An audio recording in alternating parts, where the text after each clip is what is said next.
कपड़ा धोन बर्तन मांजन जब से तू आई तब से वही कपड़े में जुटी है वो क्या करे ये कपड़ा बल्कि कपड़ा धोए एक बाल्टी कपड़ा है धोए बड़ा हुआ है बल्कि ना एक कल एक धोए ना हमरे मुझे लगे हमरे भाई सिंगर भाई बहुत बड़ी सिंगर है मेरे आओ गाना वाना गाओ कोई दिन का नहीं चले ए बैठे तू हो का बात है बताओ का बात है बताओ तो ना करवाई ना मिल रहा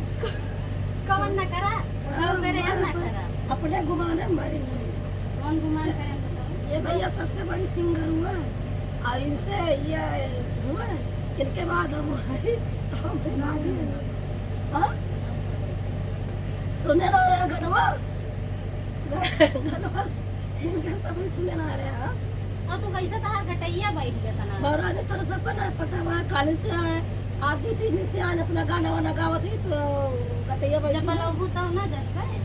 बलाऊ तो अकेले गाँव कटाई बैठोगे बला रहे तो सब कहाँ आए हुआ ही मरता जाए ना आज मियाँ ना आए नहीं तो के बलाए होते हम तो जानी ए एक दिन बैठी रही नी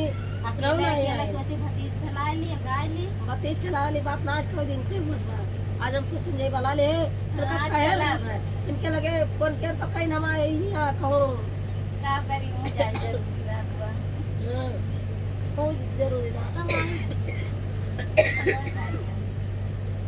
सबके किया ये जान लिया कोनो प्रोग्राम हुए हमरे सब सिंगर हुए ही का जाने हमरे सबके क्या सिया जान लिया कि गाना ना गाए पाई है चाहे केसरिया भय चाहे पवन सिंह भय चाहे मनोज तिवारी भय कि हमरे सबके क्या गाना गाए ना पाए अब बुलाया जब कोनो प्रोग्राम पड़े हमरे सबका और सभी ये जान लिया बुलाए भैया अब अगर वीडियो अच्छी लगे तो लाइक सब्सक्राइब कमेंट शेयर सब करिए और ना अच्छी लगे तब वो कह देंगे नहीं थी कहा कि ना वो अपने आप 7 मिनट और से हुआ नहीं बस हो गई